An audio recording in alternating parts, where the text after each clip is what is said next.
if you're like top facilitation methods is like facilitation kind of 101, right? It's your like basic foundational course.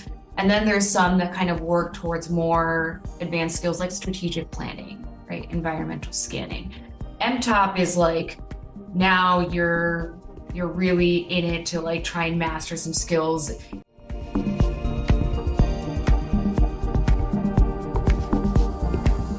Each intensive is designed to go deeper into one of the TAP methods.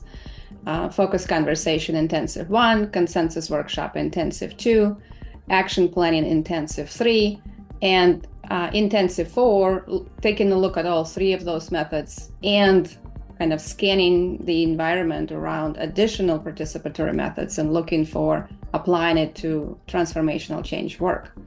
But within each intensive, I think what makes it so powerful is the dimensions of individual. Each time we will have internal, right, self-reflections and some additional tools to help us as facilitators to build awareness of our style, of our approaches, about our personality, but also looking into how we bring that knowledge and that awareness into the facilitations themselves and start learning about other people preferences and how they engage. Second dimension is the group dynamic. And it's really hard to learn about group dynamics if you're not in the group. And it's really hard to learn about group dynamics if you're not in a safe group to being able to actually provide each other feedback and observe some of these patterns that we would experience in the real world. So providing that laboratory where people can, learn about self, learn about others, and start forming both the strategies, but also kind of style, right? It informs your facilitation style and helps you become the master you need to be in being able to navigate those dynamics. And the third dimension is the methods themselves. So it's self, it's group dynamic, and then the tools that are covered in each intensive.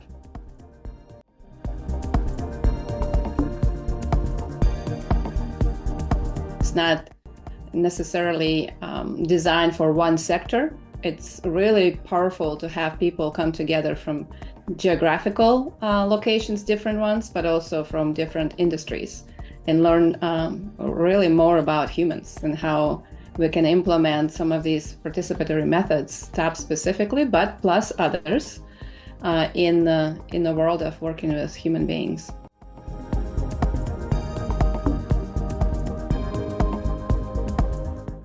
You're understanding these tools, but not just how the tools work, but like actually how to apply them in a way that's going to be effective. This isn't just to show up and twiddle your thumbs for a few days to tell your boss that you were in a training. This is like you're in it, and people are invested, and we become really invested in one another and each other's success. And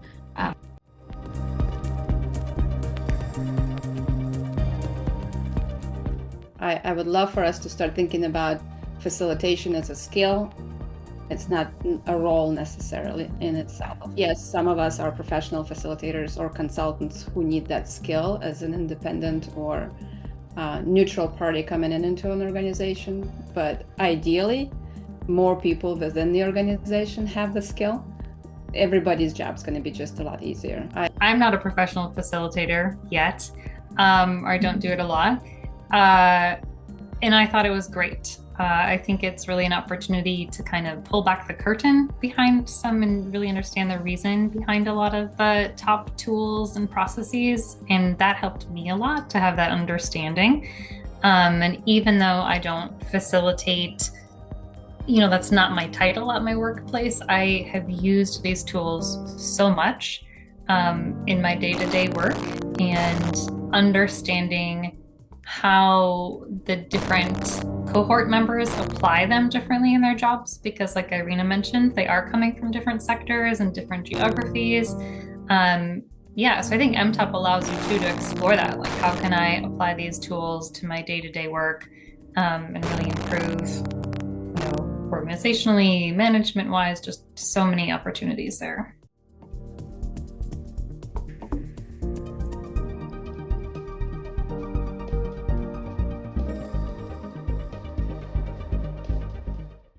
the leadership opportunities that provided me with once I started taking these courses was just exponential.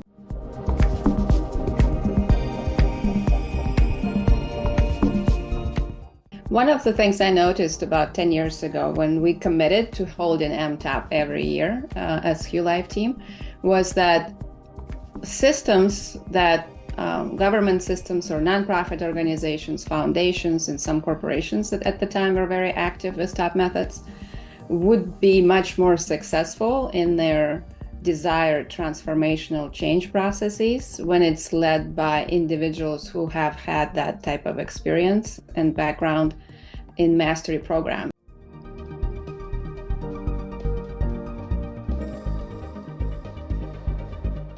You learn from doing, right? There's a whole different level. There's very few times in the MToP process where you get to kind of sit back and have your coffee and listen to somebody talk. It's sort of like, you're going to do this and you're going to learn through doing.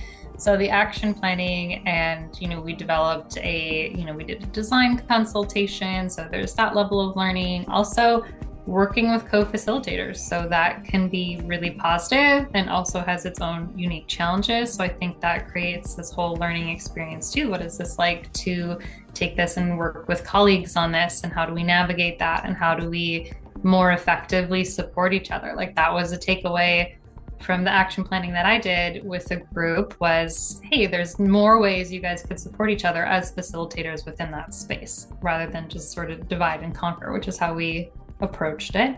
So there's that. And then there's also like the group dynamics of the participants that you cannot, really replicate it all in a classroom. Like, these are totally unique individuals. Ours were appearing at all different times because of scheduling conflicts. And so this really like impromptu, let's navigate this on the spot. How do we catch them up? How do we, continue to progress? So just really great real world experience. And then to be able to come together as a cohort and everybody debrief their different experiences, and then have somebody like Irina just be able to really provide insight to that learning as well, and advice and tips. It was a great experience. I think why is practical application plus building confidence in the field in the supported environment. So you're not expected to go right back into your professional world and perform. And there's so much at stake if it doesn't go well. Here, you not only have a team, so you're not doing it by yourself, you're doing it with another co-facilitator, and you have a mentor to support you. So it's a little bit, hopefully, more comfortable to go out there and try it out. Secondly, it is a service to our community. So one of the missions, the core mission of HueLife here is to serve our community as we are beginning to develop new facilitators, also provide them an opportunity to be in service to others through kind of this program.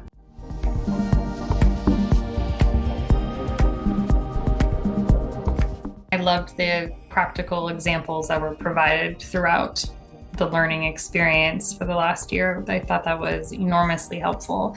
So it does feel like immediately applicable and practical. The overall experience on the networking was great. I mean, I went into MToP with two goals, and it was to build confidence and skills, which is kind of one, and the second was to expand my network. And really it ticked both of those boxes. So even though people were out, there were people locally for me, statewide, nationally, and if I really pause and reflect on it, like, just huge value in the cohort relationships, but then also, extending beyond that to some of the guest facilitators that came in, and guest speakers, and having built relationships with them, or, others who took other trainings in TOP, and then I was able to support them because of what I was learning in MToP program, and just the relationships that grew out of that. So I really saw, just for myself, like a huge growth in my network in facilitation and TOP methods.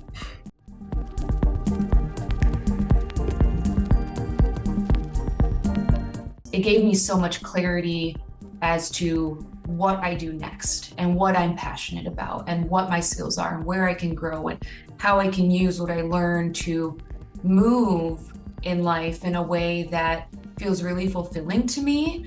This journey was not only helpful for me as a professional and as a leader, but like really impacted me.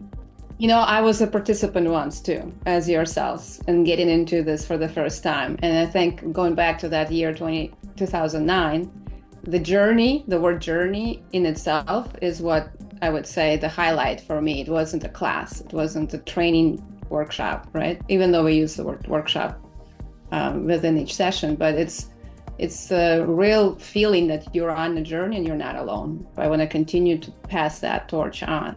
So when I see people coming in from totally different levels and levels of experience, you would have somebody in an executive position, then you would have somebody who was a truck driver and not sure why this is and how this is might be helpful, but looking for a different, cannot do more driving anymore, needs to figure out something else with my life, right?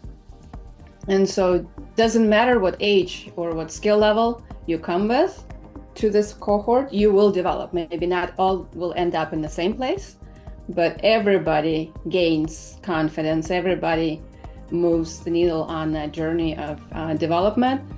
And that's the key for me. So that's my favorite part, to watch that happen, including myself. Every time I learn, and there's an opportunity to innovate, an opportunity to be more creative with methods and stay relevant to the kinds of needs people have today.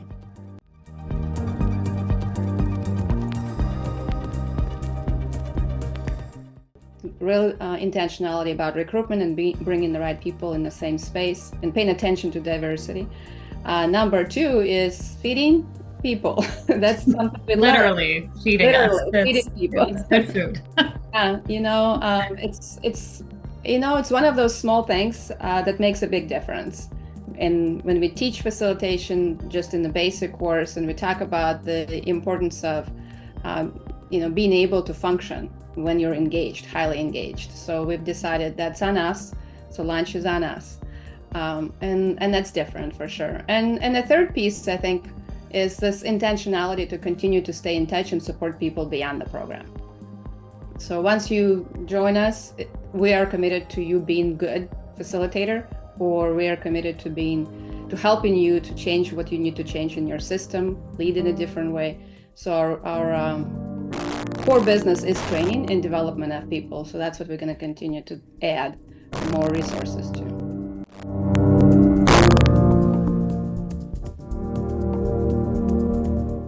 We are launching in January 2025, 3 days per quarter. So we're looking at January, April, July, and October, right? So exact dates are on our website. So that's www.hue.life. But the link will be in whatever notes and comments are on whatever platform that you are seeing this video. The cost, it's an investment for me. It's a worthy investment. And at HueLife, we are really dedicated and committed to making it work for whoever. So in general, it's tiered pricing. So if you're coming from a larger organization that's a for-profit, it's going to be more expensive than if you are a small business owner or working at a nonprofit or working in education. Just depending on like the revenue that you bring in, there is tiered pricing. We can do payment plans. If you are having trouble affording it but want to, please don't let cost be a barrier. Message us. Let's talk. We want to make it work. Again, that commitment to having these tools and this program be accessible is really important. So that's the cost and your pricing, and all sessions will be held in the Twin Cities. So in Minnesota.